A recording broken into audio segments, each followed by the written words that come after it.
Hello and welcome to Talking Dogs on a Tuesday. Yes, indeed. We're kicking off 2023 on a Tuesday because, well, I do, but some people don't work on a bank holiday Monday. Isn't that right, Tommy? On we go. I'm joined, as always, by the exiled dub, Tommy Lyons, and of course, our expert, our man in the sky at Shelbourne Park, Declan O'Donoghue, because we are reviewing the two wonderful nights of the 2022 Winter Racing Festival. It was last year, but we still have to look back at it. You know yourself. Declan, it was once again an uncategorized success.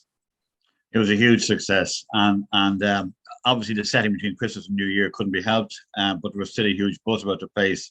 And the second night in particular was as good a night's racing as we've seen all year, and that's saying something because it has been a very good season at Shelbourne, but outstanding performances.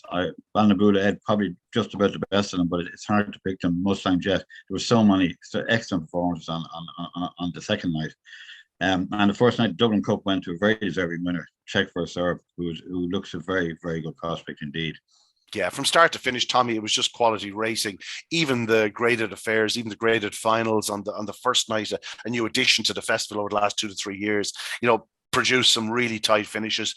We saw some brilliant performances from the best in the business on the Saturday night, as you'd expect. And very importantly, and it really is important, we had 2 UK winners. It brings them back, hopefully, in the future. And I knew what you were going to say there too, because I was thinking the same thing as it happened. And the two of them were serious performances, the two British Raiders. I thought that it was, even before it happened, obviously when you're looking at the race and trying to preview it and that, when you're looking at the race and going, okay, I think that might win, but you think I can find a bit of value here and maybe look for something like that. There's great depth in a race when that's the first thing you think is, okay, that's probably the best dog in the race. But hey, look, there's going to be great value, great prices about a lot of the runners. A little bit disappointed that the prices weren't up earlier for the racing. I think it deserved a bit better. I think it deserved a bit more in that sense. I think that comes down to the dates, we can make excuses all we want, but I think that's the only negative I'd have about it. I'd hoped that it might be up a bit earlier because I was excited about it, looking forward to the second night in particular. Obviously, the first night's a very important night, and there's a lot of prize money still on available on the first night. But that second night of racing, when I started writing my preview, I went, this might be the race of the night. And then I go on to the next night, you go, oh no, I have to rewrite that because this could be the race of the night, or the next one could be the race of the night. It was just fabulous race from start to finish. It was just a brilliant, brilliant night. In terms of writing a preview, it was impossible sort of to write what you wanted to write about each race, or it literally would have gone on forever and nobody would have read it at all because there was so much to write about. You're trying to glance over a subject that could normally take you 7 or 8 paragraphs in a paragraph. See, you're trying to cram in. You get a certain number of words, and you're trying to cram in as many races as you can without just saying, "I think this will win." Like I, with all due respect to Magical Poppy, I gave her the headline because I probably fancied her most. I think the trip, she did exactly what we talk about it in a minute. But anyway, I gave her, whereas you had your Ballinabula Edge, you had loads of other Mustang Jets, you had loads of dogs you could have given a headline to if you fancy them at prices or whatever. There were so many options, and yes, you feel like you're doing us a disservice by only, you might only be allowed 400 or 500 words, and trying to fit all of it into one piece like that is kind of, it's nearly impossible. So, trying to pick and choose was difficult, I have to say.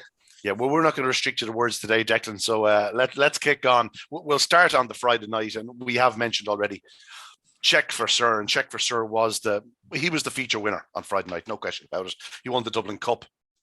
He's a dog that really has marched through the competition after suffering a defeat in the opening round. He was flawless in the remaining action through the competition. Fast away, always led, fast away, always led, fast away, always led. The other evening, in Flaming Moneybags in Trap 1, he needed to be on his toes early.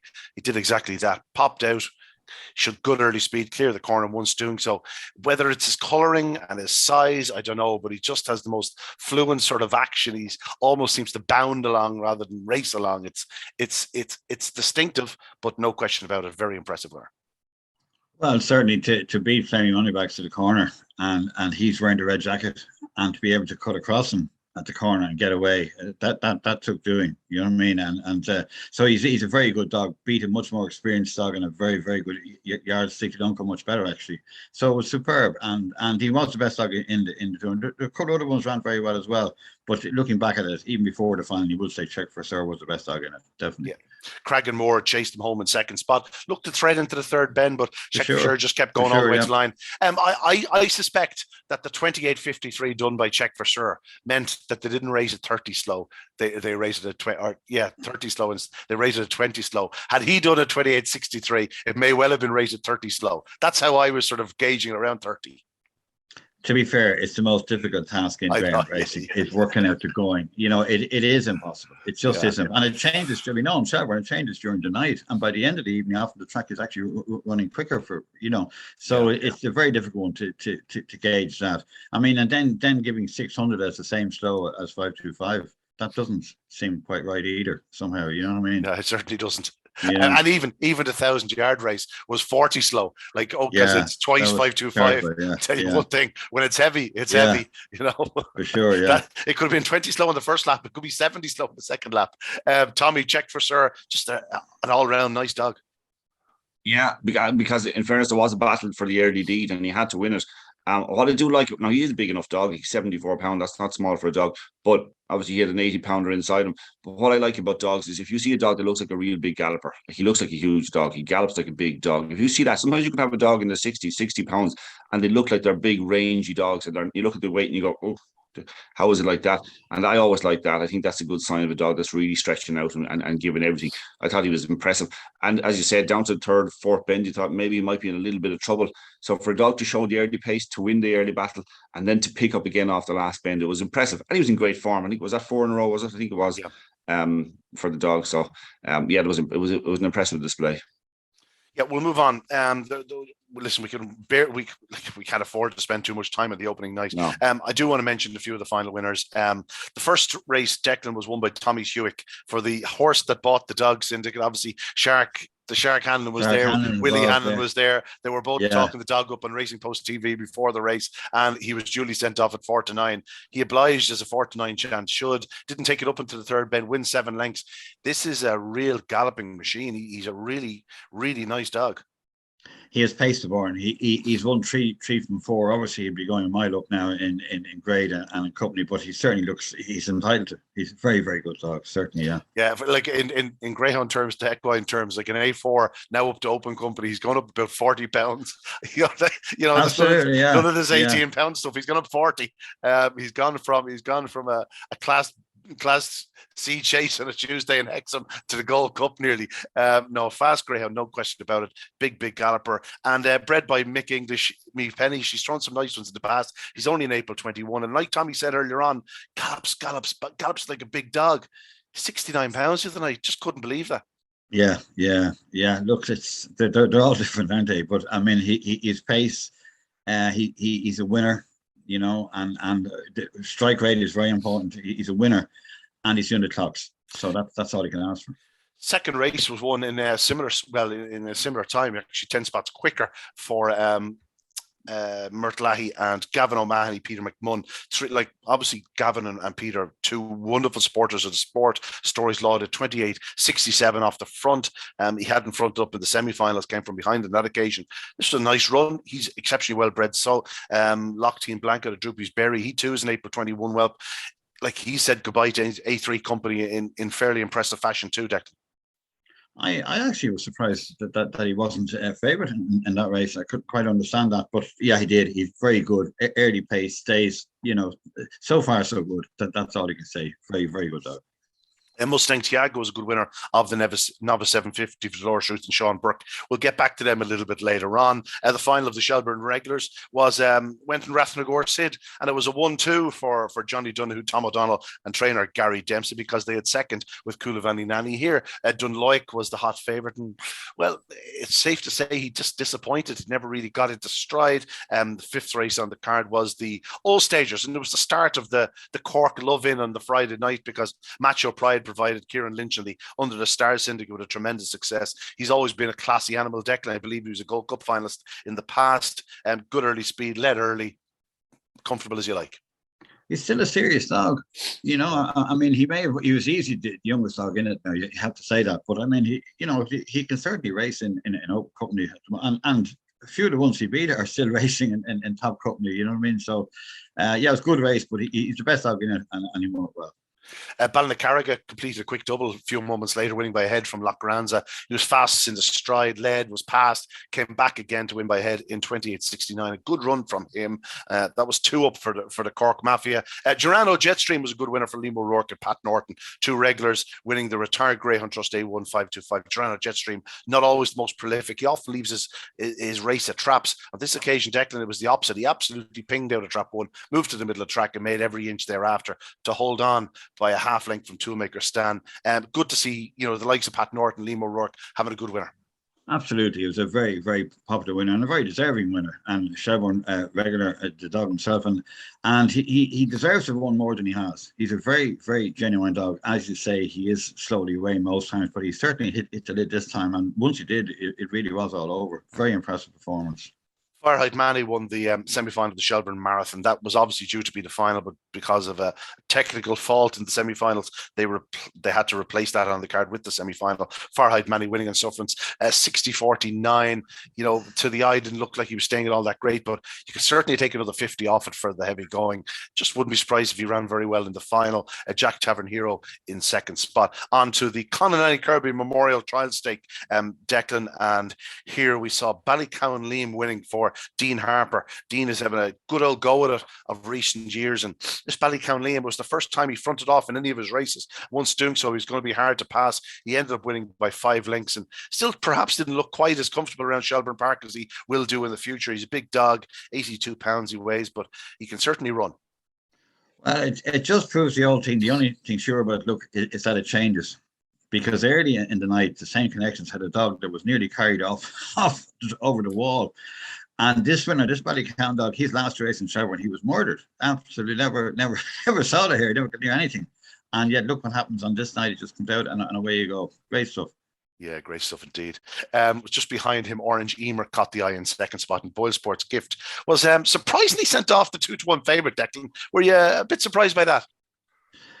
Probably has raced at a higher level than some of them. Probably the name had more, and connections had something to do with it. It didn't get the clearest of runs either. Probably wasn't well drawn, to be fair about it. But the winner was a deserving winner for sure. He sure was. Moving on to the 10th race, the Dublin Cup, we'll pass on because we've already spoken about it. The final of the Barking Bulls app went to Lucky Lady. She came in as a reserve. She ran well to win. Balliard Shawnee just really doesn't quite get home. Certainly at this time of the year, Declan, he could be a dog next year for 400 around Dundalk or top of the ground 4-bend races in Shelbourne Park, maybe when the sun is on his back. Well, the winner would be one for longer, I would have thought. Both of those looking, and isn't it tremendous to see Jerry Melia? There were rumours Jerry had a winner on the night Shelbourne Park Open. I'm not quite sure about that one, but he's certainly been around for a while. And he's still sending out some absolutely top. Can you not remember Declan? No, someone told me about it. But it's brilliant to see Jerry winning. He's such a consistent trainer down the years. Absolutely, always top class dog, brilliantly prepared and set to go. And she's very good. I just think 5-5 is a bit short for her, to be honest with you. But once she moves up on trip, she's going to be open top class company. I would have thought, Yeah, pacey lady, no question about it. Burgess Cutie was a good winner for Sheila Spillane and JJ Fenley. More winners for the Cork Mafia. Well done to them. This was the 4th of the Cork winners on the night, following on from Dean Harper and the 2 Johnny Linden trained, not Johnny Linden, Kieran Lynch trained winners. Burgess Cutie did things right. She was prominent early, took it up into the back straight and kicked on. Won by 5 lengths. Declan, mighty impressive. She's a nice sort. And it was her first time at Shelbourne as well, which is, that adds to it. Yeah, she was very good. She's still quite young. She's a novice still, certainly. So yeah, very good indeed. And I ended the night with a winner because Callaway Masters, for much of the way, didn't look like he was going to get there. Hello, Mom. I'm not sure if I've ever seen any dog or bitch come out of those 575, 600-yard boxes faster. She must have been 4 lengths clear after 3 strides. She absolutely rocketed out of boxes. She was 5 or 6 clear. Callaway Masters grounded out, got there in the closing yards to win by a head. It was a fitting finale to what was a great night's racing deck. Well, I would have loved to see Liam O'Connor win that. I think half the track would, to be honest about it. And by God, she went near. The sectional, I believe now, was 577. Yeah. Now that on a night of slow going.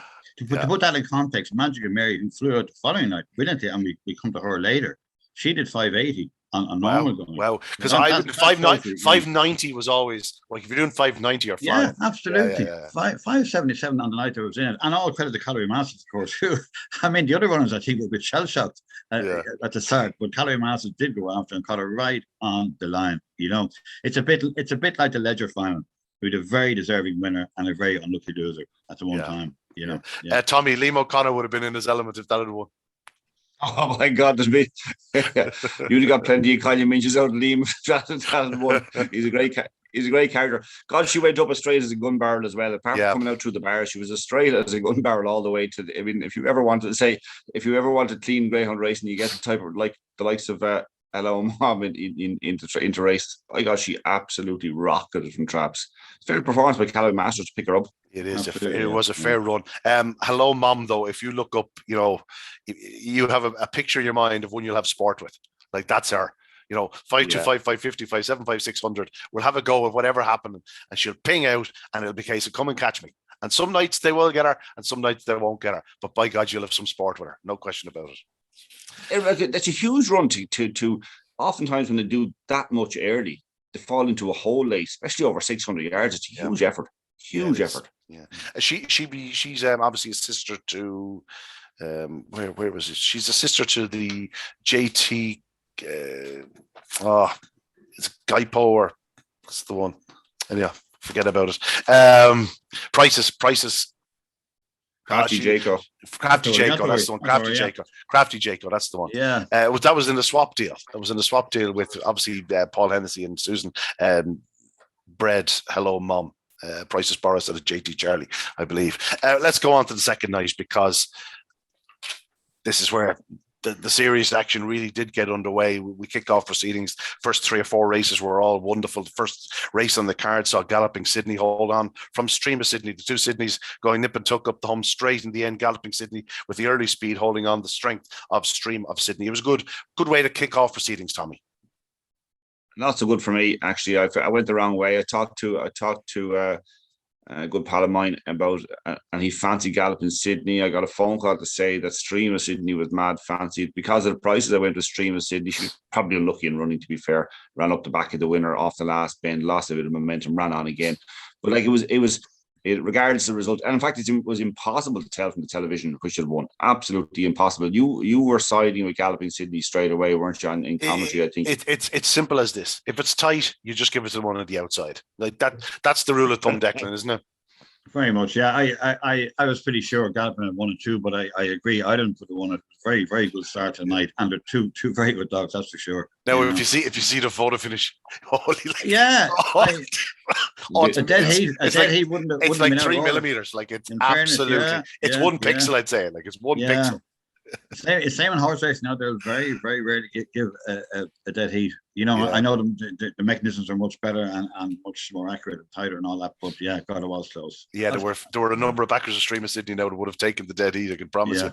Moving on to the second race on the card, and here Cornetto got loose for Pat Guilfoyle and Cheryl Sutcliffe. Not a bad combination. They've had a few winners in the past. Cornetto, once she started, there was no way she was going to be picked up. She's a daughter of Loyal Blake and Love Honey. Obviously plenty of Love Honey's progeny stay very strongly. Cornetto had caught the eye in a couple of recent defeats, and when she does get on the bunny, she's more than capable of running 28-27 on her card. And of course, she backs that up on Friday night with it was a 28-26. So a career best display. Certainly at Shelbourne Park, she had 28-21 on her card and Galway in the trial, but no, career best run from Cornetto. A lot to like about her, Declan. She has the potential to be a real player in big competitions next year.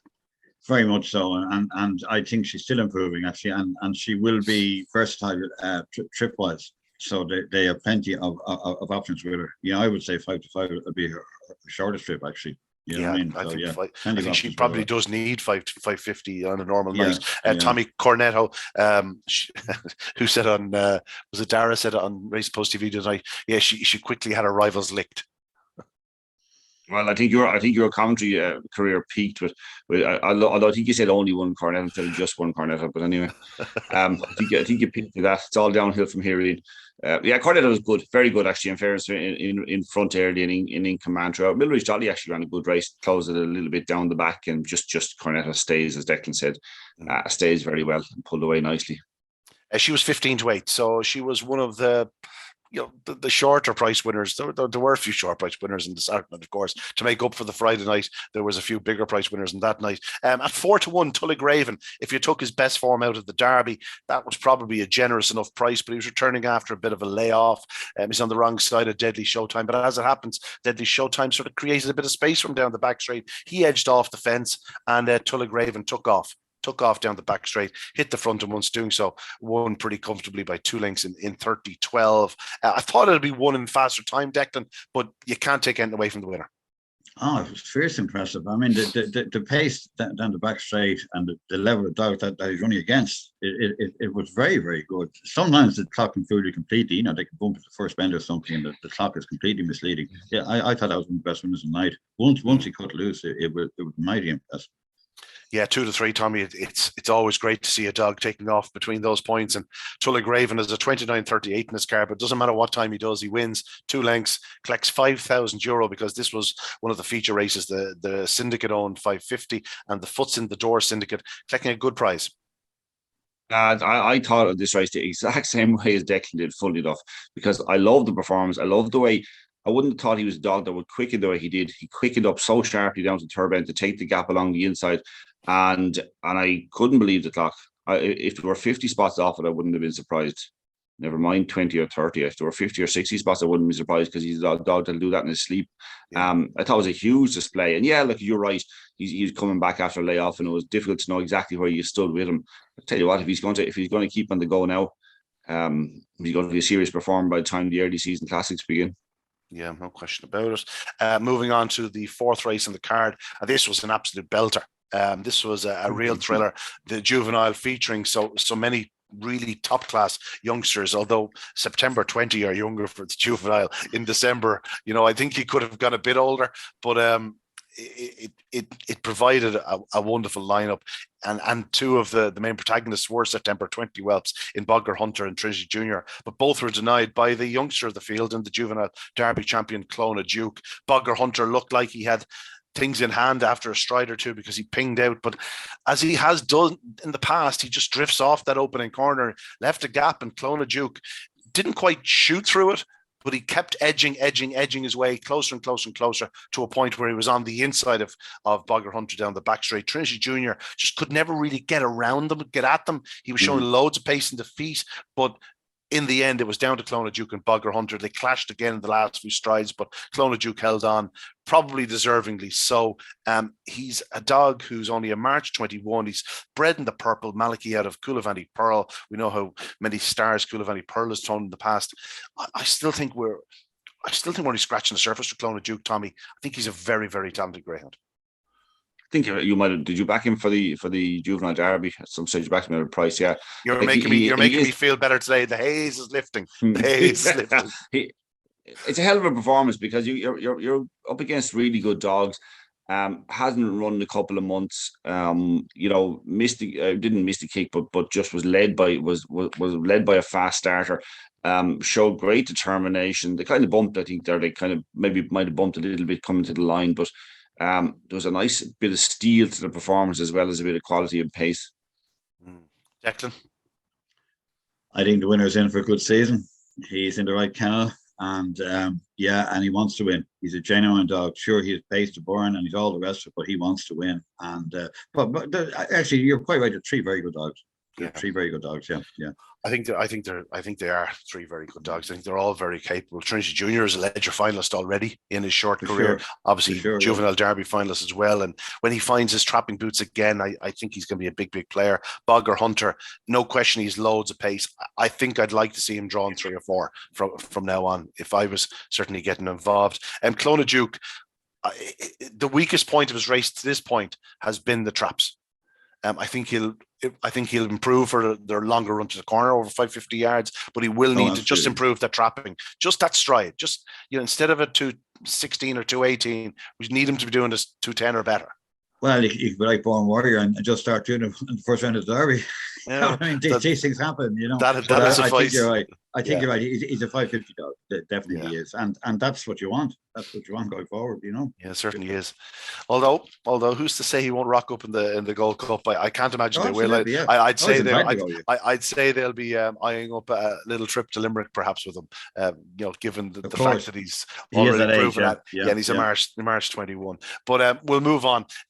The low point of the night certainly came in the sprint, no question about it. Serene Ace and McCool Blue both went up very quick. Serene Ace just got the better of the argument into the corner. It's hard to spot, but there was a little clip on his heels. Now it took him another 5 strides. He cleared 3, and bang! I don't know whether there was a false step or whatnot, but lost his action. Did pick up a hock injury. I believe it's not too bad, and I'm sure everything will be right as rain with him. I think he'll have a long and healthy retirement. I think he'll probably serve a few pitches, given the fact that he had such stunning early speed, Declan. A natural speedster, both over 2 and 4 bends, a real class act, and you'd love to see him getting a chance with a couple of talented ladies. He will. You have no doubt about that. And in my mind, he's a 5-5 dog rather than a sprinter, which makes it all the more exceptional what he's actually achieved. He is, and he is ultra consistent. Now, we know a lot of sprinters can be hit and miss, but he is a very, very consistent dog. I would, though, mention the winner. We're getting there. Don't you worry about that. He's something is a 10 from 12 so far. I mean, that is serious. Eight. That was 8 from 10. That was 8 from 10. Nothing wrong with that. And I mean, he was with Serene Ace up at that stage, But as you say, happily he has survived, and he will have life insurance compensations. He'll have a new role to play, I'm sure, quite soon. Yeah, I hope he relishes this. Tommy, firstly, we'll get to McCool Blue. Serene Ace, talented greyhound, such a talented greyhound, blistering early speed. A bit of an early dog through his career, picked up in a juvenile derby, and could have gone so close, led for a long time in a Laurels final, but just on the big night, and probably conditions went against him. I know in the juvenile derby it turned into a torrential night, and that night in the Laurels was a cool evening, and just couldn't quite see it out. Yeah, he just got 5-2-5 is what he did, but he had such blistering early pace. It was nearly an ideal trip for him, because he most nights in most company he'd get away from him, and that would be it. But in the very, very top company, where it might be 3 and 4 deep inside in a race, where if one of them didn't perform, or if he had the early pace to get away from one, there was something else that might do things right on the night and maybe pick him up. But he ran his heart out. I think he'll definitely get opportunities. I think he's an ideal dog for stud. I think he'll definitely get opportunities along the way. And I'd be interested to see how his progeny turn out, because he had terrific early pace. And I do feel that we never really saw the very, very best of him. I always felt watching him there was more to come, and somewhere along the way it was going to happen for him, really happen for him. I just don't think it did, but I think there was an immense talent there. He'll be an addition now. I'd say we'll talk about him in the future. A 2078 round Dundalk is enough to bring breeders to him, because 2070, you're doing 2078 in Dundalk, and you've got everything. You've got early speed, you've got massive back straight pace, and that's what a breeder's looking for, really. There's plenty of strength out there. It's now time to inject a bit more early speed into them, and Serene Ace could certainly do that. McCool Blue, this is a dog who has been remarkably consistent. He's relatively lightly raced, given the fact that he's in August 20, his 10th start. He was prominent at the corner. You got to take into account the dogs that were behind him: Ballymac, Slap Up, Airport Flying, the reserve, the Sunshine Dog, and of course Flashing Willow out in Trap 6. Now Flashing Willow did damage. He split a web in the race. He'll be out for a couple of weeks, but he'll be fine. But McCool Blue comfortably led the remainder of the field. He's disputing into the corner with Serene Ace. On the inside, he didn't run as clean a corner as Serene Ace, but found himself in front off that second bend, and he charged up the home straight. He's still doing an 1874. Hell of a run. 12-1. If you're on, you're more than happy. And I can promise you one thing: David McCool and certainly Shay Campbell. Shay Campbell is a man that puts an awful lot of money into the sport and absolutely relishes these big nights with his 2 sons. They absolutely get they get absolutely sort of, I can't even think of that stick. But it, it would mean so much to them to have a winner on this night. Declan. Yeah, absolutely. This is what the game is about. I mean, as long as if you're not enjoying it, if you're not getting the buzz out of winners, you really should find something else to do. It's just incredible. And his dogs are very good, and they're there in the big nights, and they're very consistent. And he certainly has a very good one here. And this dog will win an awful lot of sprint races for sure. He will. Yeah, he's an August 20, as I said, lightly raced, Tommy. But you could certainly see this fellow being amongst the very best sprinters in training again in 2023. Well, I was just looking back at his form. I didn't know an awful lot about him, but he ran in the old Peggy Kelly's, the Island Bridge Sprint, back earlier in the year. He beat off the pitch one day, and I was watching the race again back after he won, and it wasn't a fluke. And you know what he did the other night? He kind of moved in a bit. But if you go back to his race here in Shelbourne back in May, he moved in when there was space to move in. He's quite a clever tracker. He left it till the last moment then, because there were two dogs who broke with him, up along the inside, and he drove on at the bend and kind of cut in. He's like, I say, I didn't know, there's no point in after timing about it. I didn't know much about the dog, to be quite honest about it. But when you see that he had 1849 done around Shelbourne Park, it's hard to figure out how he might have been 12-1. Yeah, it's a strange price, I have to admit. Yeah. Very, very strange price. You go back to that, the final of the old Peggy Kelly, the Island Bridge Sprint. You consider the quality of the competitors in the race. He was 2-1 favourite. Oh, beg your pardon, 2-1 second favourite. Ellis Supreme won the race. Now, he found traffic in the race, and that was the only time in his career he's finished out of the first two, which says something in itself. But he was 2-1 against some really, really talented sprinters. I think that sums up his undoubted ability. We look forward to seeing him next year. Well done to David Antoshay. Moving on to the sixth race, the Rosia Conaire Open 550. This was one of the sporting 550s on the card. And it saw Savannah Hero landing the spoils. It was to be the start of a memorable double for Kevin Boothby, the Toaster Supremo, for Brendan Matthews. Savannah Hero, he's just sort of, the penny's starting to drop with him a bit, Declan. He looked such a promising young greyhound at the start of last year. Just things didn't quite go so well for him, but he's now discovered this early speed. He's relishing the longer run to the corner over 550 yards, almost going to the front. He just maintains a strong gallop throughout. He's a nice dog, and I just wouldn't be surprised if it was still better to come from him. Yeah, he's improving with age and experience. Obviously, he's getting better all the time. He runs Shelbourne well, likes the outside. They have a lot to look forward to. Certainly do. He's very, very good dog and a deserving winner. Yeah, Tommy, just lots to like about it from the front. Ran well. Edged out a little bit. Edged out a little bit out of traps and a small little bit of a bump, nothing major. I had to show great determination to get the first bend. I think we all knew what was going to happen. Then it was pretty much all over. Galloped strongly, really liked the performance, and I think on the night, the 29.94 is more than just respectable over 550. Yeah, absolutely. The second dog was returned 40-1. That can't be right, can it?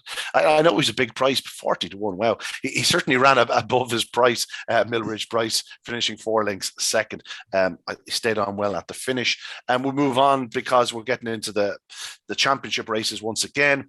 And this was the 850-yard race, and this is why I love stayers, Tommy. You have lots of time to sort themselves out. You never know what's going to happen until they cross the line. And yeah, there was 2 winners of this race. Looked like Jack Devon Bella had taken it up at the 5th bend and was going to go clear. And in the end, Magical Poppy said, no, this is my last hurrah. I'm not giving up. And she got up to win by 3 lengths in the end. I had to check that again after the race, thinking, couldn't be 3 lengths, could it? She's headed at the 5th bend, but she was so game. She's an uber talented lady. She does tend to keep a bit for herself, I think. When she's allowed to dictate, she's very, very different performer. I thought she would dictate over the trip, but as it was, there was the Good April bitch in trap 4 that led early, and Kumaku was prominent. Magical Poppy had to work for it, but once she did, she really did work for it, and this was a tremendous way to bow out. It's funny. I can't actually remember in my preview. We talked earlier on about how many words you can have, and I had written a kind of a long piece about this because she was my headline, and I had written about how in Limerick she got a little bit outpaced in the middle of the race and then ran on again behind Pablo Escobar, another couple of strides, and she's back up. You know what I mean? That's the way, and that seems to have been her way, because we saw a preview of that the previous run as well. Back was it? I can't remember where it was, the Galway or something. But she tended, which was over 5:25. She tended to get outpaced in the middle of her races recently, and then or whatever, for whatever reason, something goes by her, and then she picks up again. That's why I thought stepping up to 8:50 would be absolutely ideal. Now I have to say, when I saw Jack Bella come by at so late, as you say, in the race, I think it was the fifth bend and might have led into the straight. I thought, you know what, it'll be tight now. To win by 3 lengths the way she did, flying home, she's like, I think she just got a bit older and wiser and cuter about her racing. And I think them going by her might have been her way of saying, come on, let's keep this competitive. Push me if you can. Because the way she picked up again, it wasn't a surprise to me that she did that, because as I said, we've seen that in the last couple of races. But the trip worked out to be absolutely ideal for her. She was a terrific bitch, doing huge times in over 750 earlier last year, like so. And it kind of went, I wouldn't say it went pear-shaped, but she just lost her form to some degree, and you know, we doubted for a while whether it would ever come back. So it was just nice to see her come back toward the end of her career and say and show what she could do. Like so, she's been a smashing bitch, really, really has. She certainly has, Declan. It was a thriller. It was that was one where the crowd got up for it. I think Barry Cole said it's one of the best races he's ever seen. That for the excitement and for everything else in it, and she did look beat. You know, you're saying that on her last race she's going to win, and then the fifth bend, she was the other one just went by, and you said, well, that's a pity we didn't get the dream ending, but then we did. I would agree with Tommy. Hindsight, it probably is her best trip. It probably is an ideal trip for her, actually. You know what I mean? So yeah, she's brilliant. What a way to go out, and what a night to do it.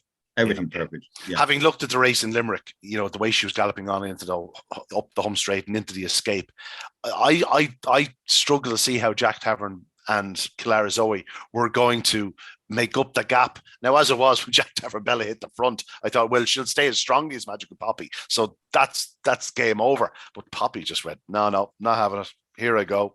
And she bows out in fine style.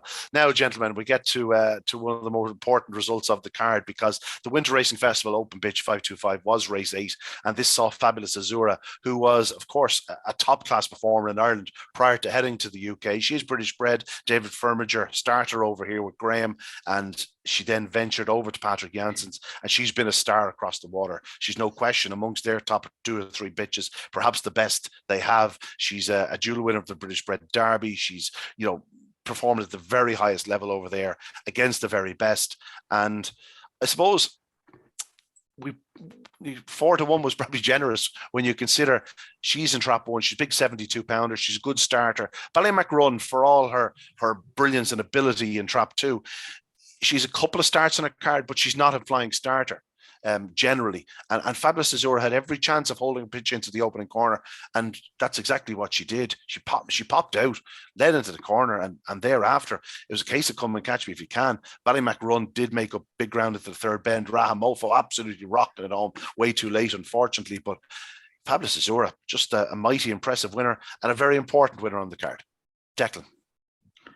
Very much. And I have to admit, and there was a reason for it this year, and next year, happily, we're back to early December for the festival. But once I saw it over the Christmas period, I said, with travel problems and everything else, we won't have any UK runners. But little did we know, you know, she was very, very good.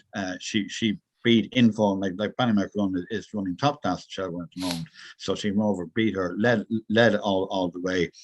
Raha Mofa, I thought, was just coming back from Galway. Maybe the silent hair back in Shelbourne caught her. I'm not sure. She was very slowly away. But the winner won on merit. Outstanding performance. And it's very good to see UK runners coming over here again and deservedly winning big races.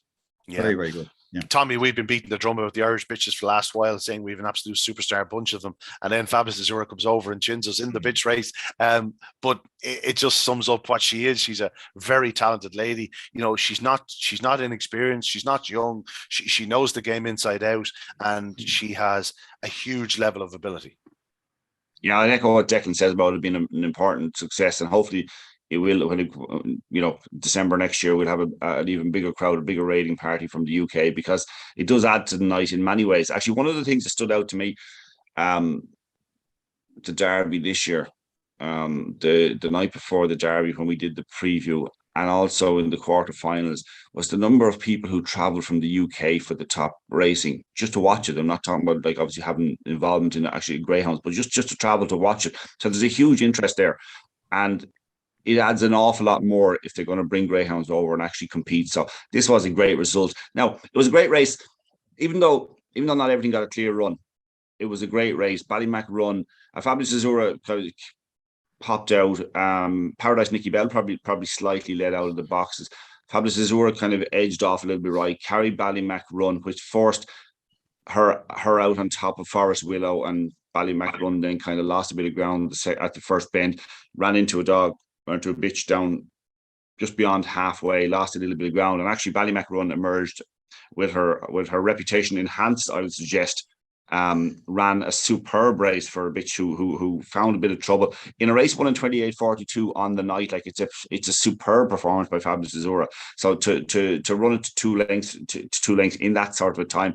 Raham Mofo, a bit like Declan said, I actually went to Raham Mofo in the hope that she might pop out, that she's just back. She's just in superb form. Obviously in Galway, she was in fabulous form. She actually ran a cracking race as well to get as close as she did, considering she missed the kick, had the whole lot of them in front of her going around the first two bends and whatever else. But I wouldn't like to take much away from the winner. I liked the performance a lot. I think it was just professional, really, really good, really professional. And I think it meant a lot to the night. Yeah, it did. It made an awful lot tonight. And fair play to Patrick Janssens and to David Firminger for taking that chance with Fabulous Azura. Of course, Patrick came over with a couple of others, but this was the one that stood out above them all at the end of proceedings. Fabulous Azura, first British winner in a few years on the night. The other three winners, Tommy, could you tell me them? Only three British winners in the past, yeah. Geez, I have a head like a sieve. I can't remember. I can't even remember Declan, that y'all last night. Can you remember any British winners? No. On the international night. On let's say Night of Stars or Night of Stars or Winter Racing Festival. Yeah. I vaguely remember it happening, but I couldn't tell you who they were. Absolutely not. And it's a long time ago. Yeah, sure Exocet, Droopy's Ward, and Hiya Butt. Hiya Butt. I remember Hiya Butt. Yeah, crying out loud. Yeah. Moving on to the ninth race in the card, the Open 575, and well, Declan, we'll let you lead with this because you pointed him out at the start of proceedings. Balnabola Ed, as Paul Lawrence always refers to him, the White Flash, and well, he certainly lived up to his name the other night. Now, inexplicably aided by Magical Cuba at traps, it must be said.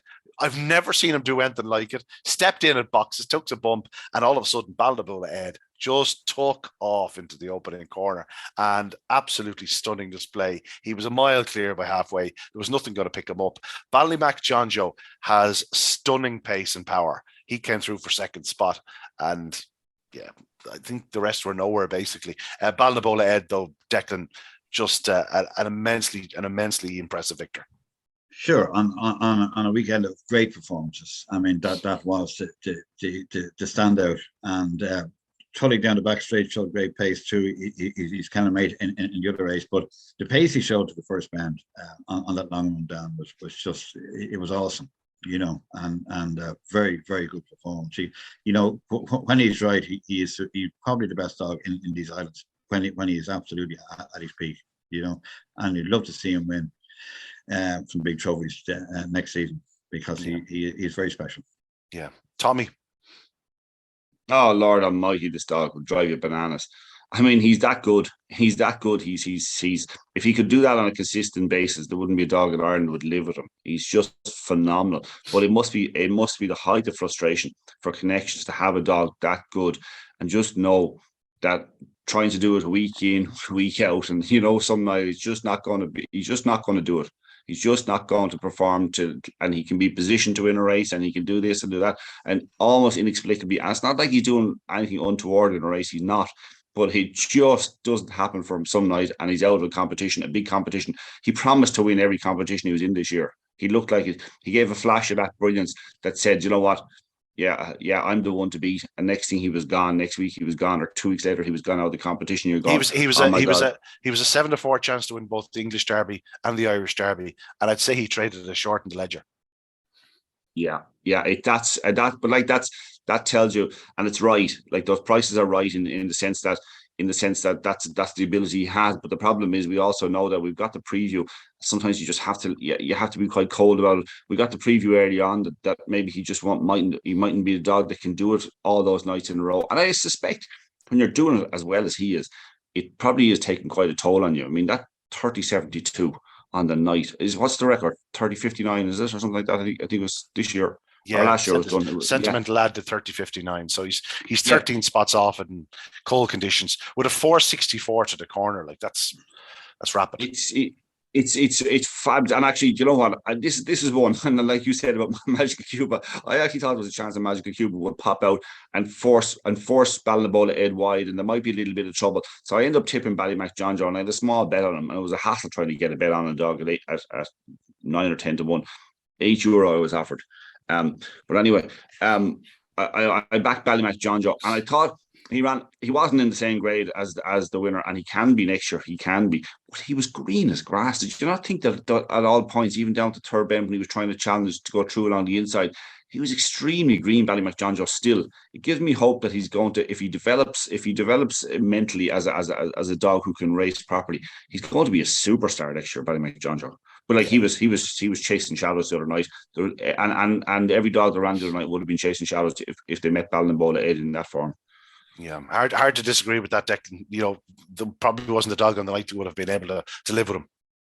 No, absolutely. It was the outstanding performance. It literally took your breath away, and not for the first time that he's done that. So I take Tommy's point completely. I think sometimes a 5.25 and 5.50 can be a bit tough from early doors, you know. But once he gets loose, once he can stride out and get to the front, he is a fabulous greyhound. Yeah, no question about it. Ballymac John Joe, the one to look forward to in 2023. Of course, a certain Ballinabola Ed will be knocking around still, but yeah. No question about it. I tend to agree. Ballymac John Joe could be anything next year, Tommy. Moving on, the 750-yard race, and I was sort of contemplating putting this up as one of the performances of the night because this was utterly dominant.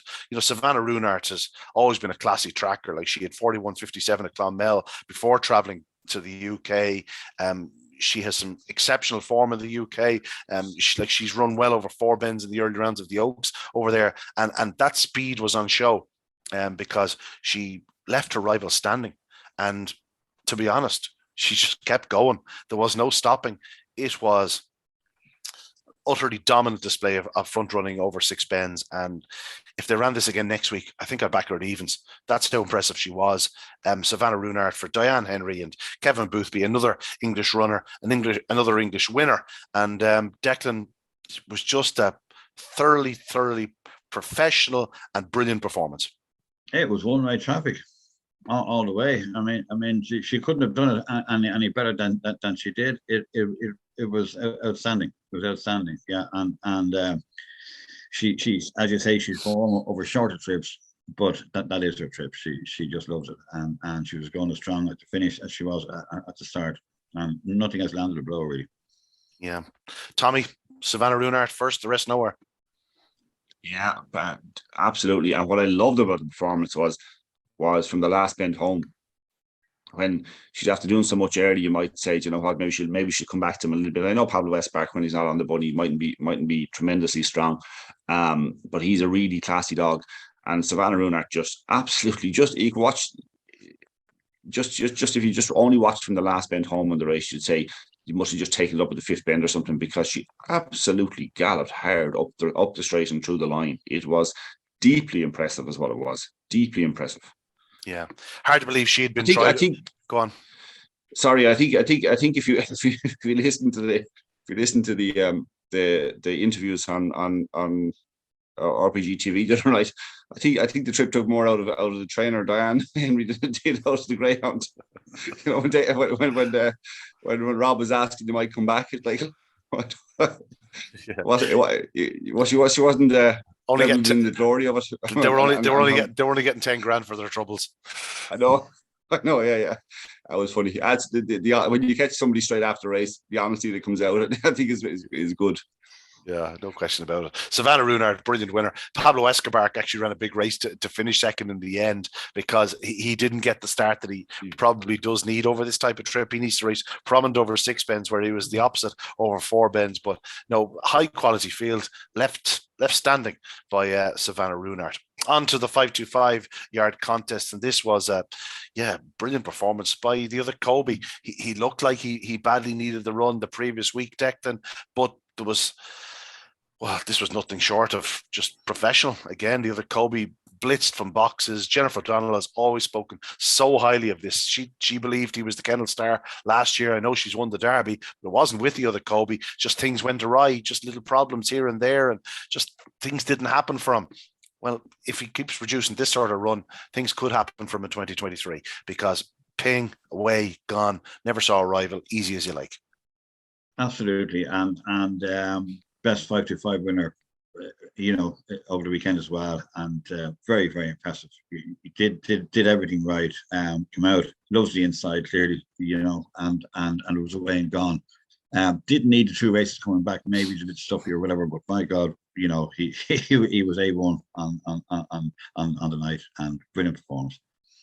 Yeah, Tommy, it seems like a long, long time ago since I was on him for the Kirkby Memorial. It was pulled out at the semi-finals, and unfortunately, we thought there was a huge amount of ability there. And again, things just went a little bit wrong for him through the year.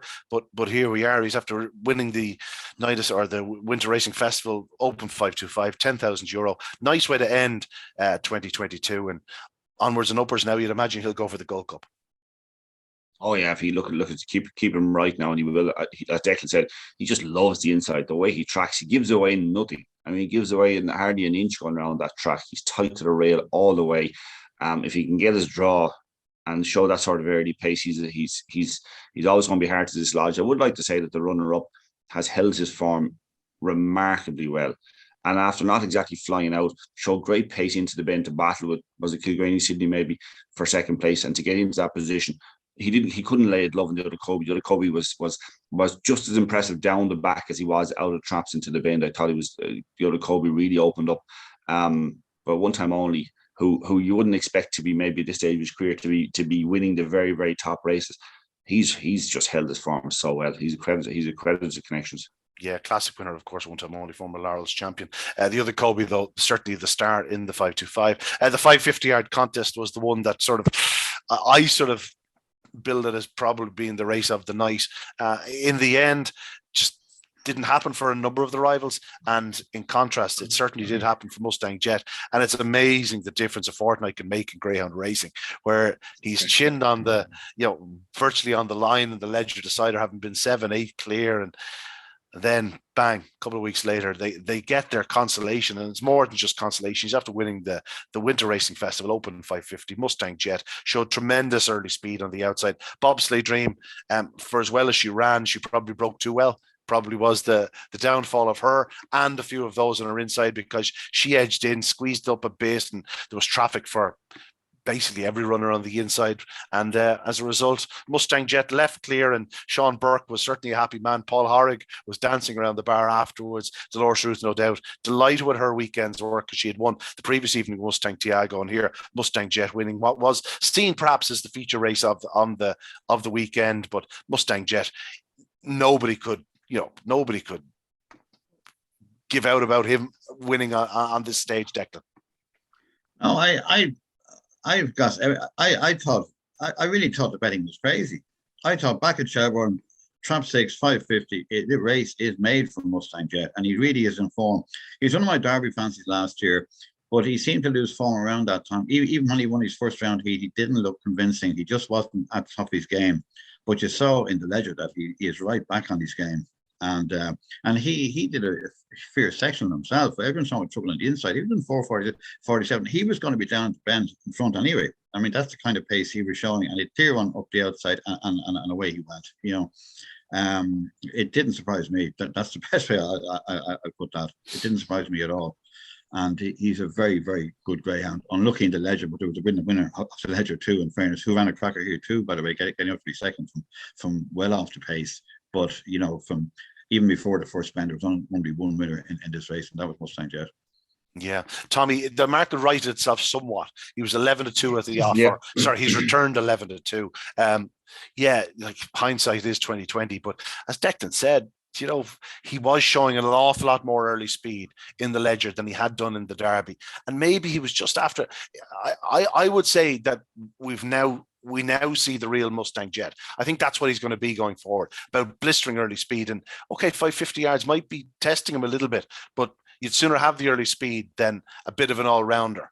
I think early speed, barely getting home, will be his modus operandi from now on. Yeah, I think what was wrong with him was that he wasn't always absolutely flying from traps. He was tending to miss it a little bit and then show the massive early pace. And then, the work that's involved there, getting to the bend and getting to the lead, was taking his toll late on. Dolores Ruth was interviewed before the race, and she was saying, in fairness, that he was in much better form than in the Ledger even. And it's only a short while ago that he had improved, stepped up again. She felt he had. It's amazing that we waxed lyrical about the Ledger, and it was genuine. About the quality of the Ledger from start to finish, and yet in this race, the first and second from the Ledger were 8-1, 11-2. And as you said, the market didn't quite right itself fully, but it righted itself to some degree that there was money for both of them. Yeah. Just before the off. I think Bobsleigh Dream was 12s into 8s, and I think Mustang Jet was around about 8 into 11-2.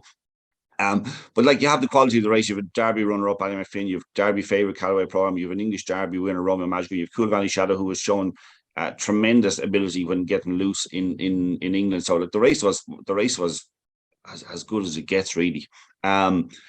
Mustang Jet got away. Bobsleigh Dream ran yet again. Like, she's in unbelievable form. She ran a huge race to even get to within 3.5 lengths of Mustang Jet, because Mustang Jet got away. I think by halfway the other night, it was clear that Mustang Jet was not coming back. Would that be a bit unfair? I think there was absolutely no stopping him the other night. No, at no point did I even think it was going to get close. Yeah, I think we knew when we kind of said it was possible that he'd get picked up in Limerick. But I think watching the other night, you just kind of knew early enough to know, not tonight. No, this is Mustang Jet's night. And who, as Declan said, who could begrudge him? Or you said it, sorry, at the start. Who could begrudge him? He's been running in top company, running his heart out.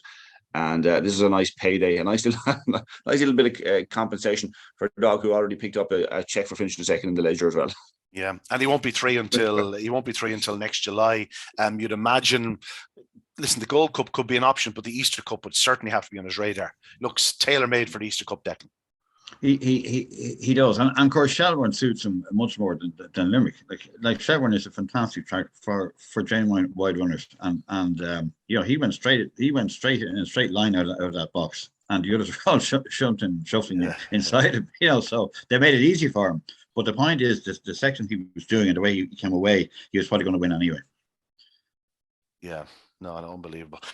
We'll move on. Well done to Mustang Jet. Big run for Bobsleigh Dream. Just wanted to touch upon it there. It was 11-4 to field, and I'm sure you could have backed each of those 11-4 chances at 3-1 or 7-2 at some point. If Bobsleigh Dream had been drawn in 1, she probably would have been sent to traps 7-4 chance. That's the beauty of draws and races this. Yeah. But the winner was perfectly drawn. The winner was perfectly drawn. And that's why the 11-2 looks very big indeed. And so to the final race on the card, the final race of 2023. In fact, the latest race of the night around the country. And what a way to bow out. Magical Mary for Pat Guilfoyle. She's always been a bit of a flying machine. She's relatively lightly raced. She had a bit of a break during her year, but she was just brilliant from the front. 32-18, massive run from her. Surely she wasn't 10-1. She couldn't be 10-1, was she? Please don't tell me she was 10-1.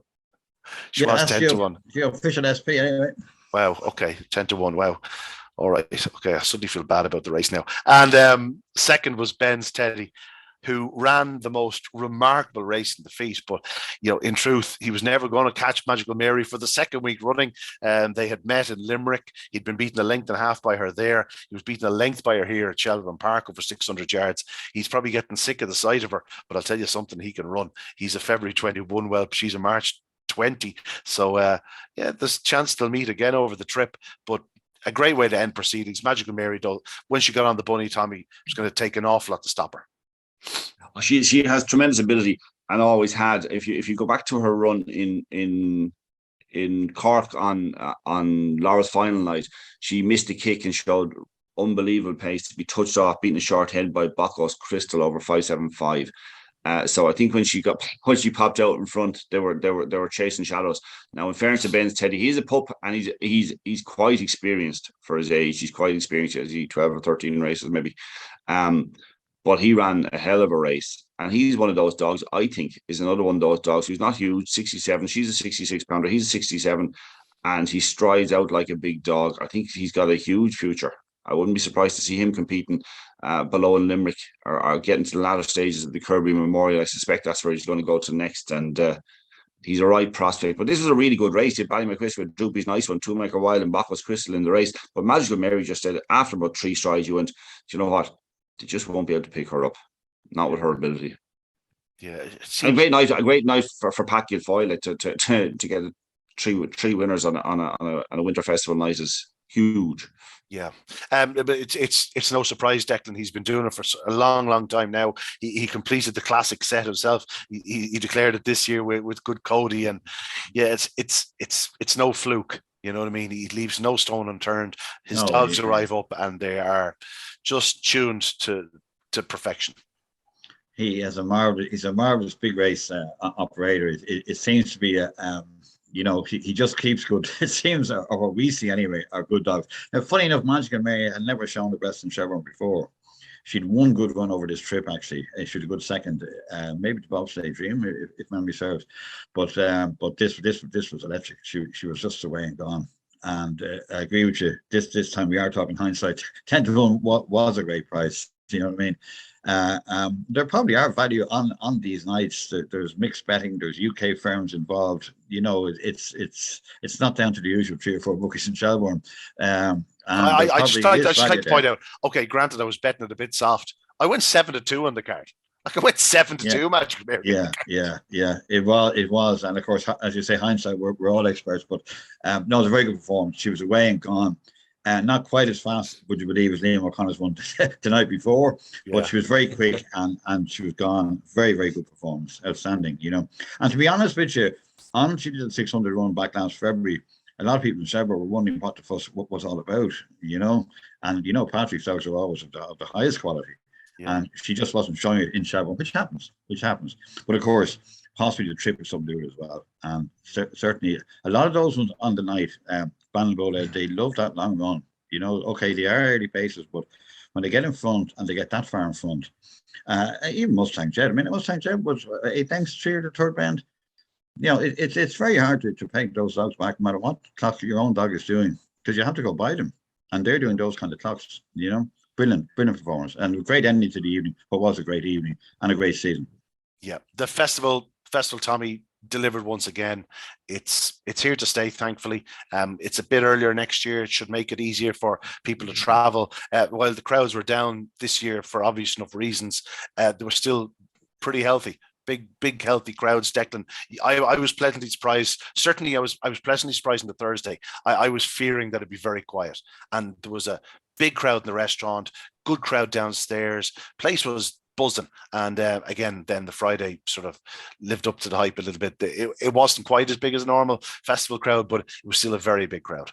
Oh, it was, and there was a great buzz there. There was a great buzz from early on the Friday, definitely. Yeah, it's unfortunate it has to be that week this year through logistics and one thing and another. But we will be back in early December next year, and that'll bring even hopefully more UK runners and people coming over and bigger crowd at home as well.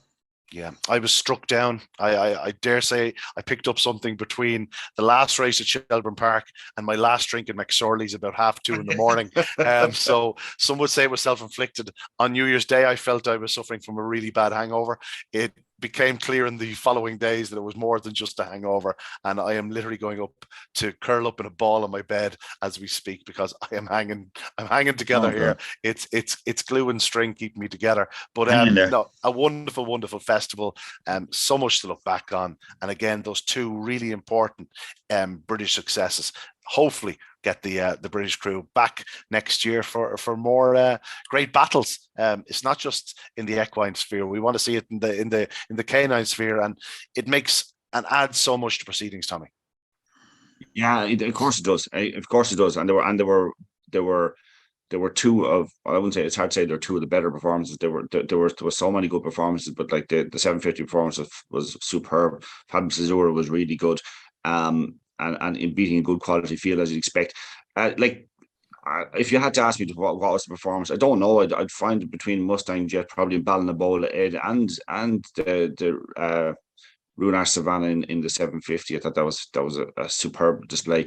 It was the whole thing was really good. The only thing you'd like to see, because this is the greatest showcase of greyhound racing in Ireland, you'd like to see sponsors jump on board again. And I know there can be difficulties in trying to attract them and whatever else, and then the time of the year change and all that. There's like, I'm not sure sponsors were sought for it, because I was certainly approached by numerous people that said, like, we would have been willing to sponsor. I just have a feeling that that GRI have decided, no, this is our baby. We'll push this and we'll use our sponsors through the rest of the year. And I don't know, maybe that's a good idea, but okay, yeah, I have a feeling that sponsors weren't sought. I suspected they weren't, because they weren't on any race, which was extremely unusual. Like, as you say, no matter what, no matter who is against the sport in the country, there are people who absolutely adore it and have the funds behind them to be sponsors and would be willing to be sponsors and whatever else, and they're not afraid to put their name front and center, the company or themselves or whatever else. So no, I doubt it probably makes sense, seeing that they weren't sought for it. But you know what?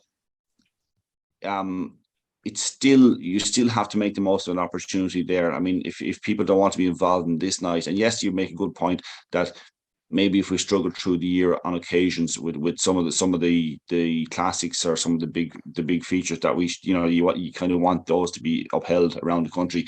And yes, if that's the way the GRI wants to go with sponsoring themselves, it's a huge investment. But I think it works. I think what they got out of that 2 nights this year, what they got out of it probably paid back, or will pay back over time, because it's keeping going what has been a really, really good few years. I think we're near the top of we're nearly on the crest of a wave in terms of quality of greyhounds, quality of racing in Ireland at the moment. So long may that last. I do have a criticism. And I don't know if either of you will pick up on this either. Like the last race, and it was one of a number of them, was called the Slánabhaile Open 600. And you click on that race tomorrow, and only that you look at the prize money, you realize, oh, that was the festival race. That was one of the championship races. Like, there's a Slánabhaile race every single night, probably at every single track. I think you should distinguish between the 8 and 9, whatever championship races. There was 6 €10,000 races. There was 3 €5,000 races. Am I right in saying that? So yeah, that's right.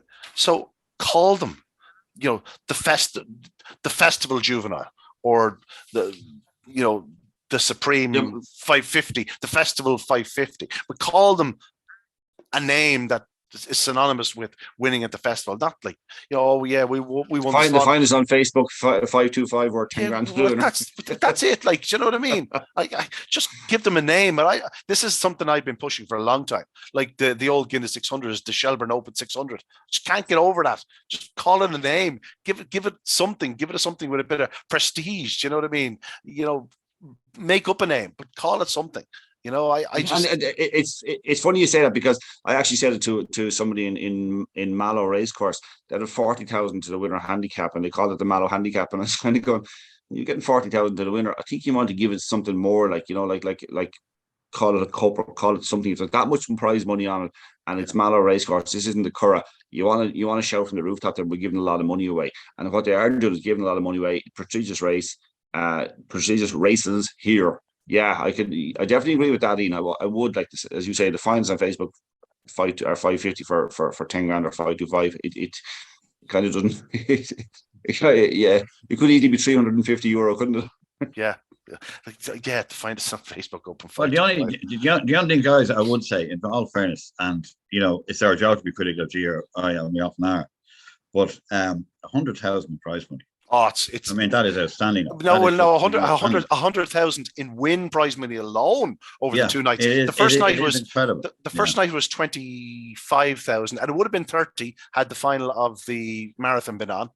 And then the second night, 86,000 in win prize money alone. So you're talking add another 20, 30 on top. It's stunning. And when we say it's a criticism, it's just a little thing that bugs me.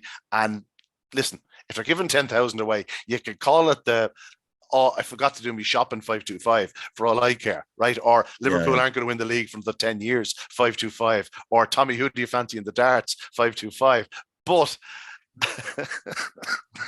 anyway, I'm too sick for this. I can't be getting on with it. Listen, gentlemen, a pleasure as always. Anything else you want to add, Declan? Bring back the big jackpots, and there is a vested interest in saying that. Absolutely, bring it back. The pick 6, pick 7, where are they gone? They're just gone. It's heartbreaking. It's heartbreaking. And come here, and the thing was, people in the tracks around the country were able to bet on them as well. Yeah, which was part of it, you know. So that's the one beef we have at the moment. But I do want to repeat again: 100,000 prize money, guys, is absolutely fantastic. Now, whatever the rights or amounts, wherever it comes from, sponsors or themselves, it is just incredible, and it's given owners and trainers a real incentive to keep going. You know. Yeah, Tommy. The pick 6 and y'all used to be like as there were three of us involved in doing it. Yeah, well, you were the reason that it stopped. Yourself and your cohorts were the reason it was stopped. You're not supposed to say that, Ian. One of the lads involved used to call it a pension. But anyway, we don't even have a tote. We don't even have a tote anymore. So I couldn't even bet into it once unless I had to go online, which, I mean, if you're going to be investing in a nice few quid in the jackpot or a pick 6 if it's decent, I mean, I don't even use the online betting with the tote. So, I mean, my days of the tote are gone. Feel free to set up pick 6 again. I can't bet into it anyway. I know, but I do believe that there's definitely room for certainly a night like that. You have to have the availability of a pick 6 jackpot or even a decent pick 4 jackpot. Declan, guaranteed pools of €400 in the pick 4 aren't really sort of getting the blood pumping anymore. There was a time you 3,000 or 4,000. Anyway, that's for another day. Listen, gentlemen, a thoroughly successful Winter Racing Festival. My thanks once again to the exiled dub Tommy Lyons, who is going to continue his being exiled, given his comments about the tote and whatnot, and his complaints. Declan O'Donoghue, you're still more than welcome to Shelbourne Park. We might lift Tommy's barring order soon enough. But thanks again, and we look forward to 2023. That's it from us on this Tuesday evening. We won't be back for a little while because we're going to take a little bit of a break. We'll be back early February when we'll be discussing the Gold Cup. A certain Born Warrior has been lined up for that. They'll be joined by the other Colby and, well, plenty of the names we've discussed over the last hour and a half or so. But that's it from us on this Tuesday. Best of luck and a very happy new year to you.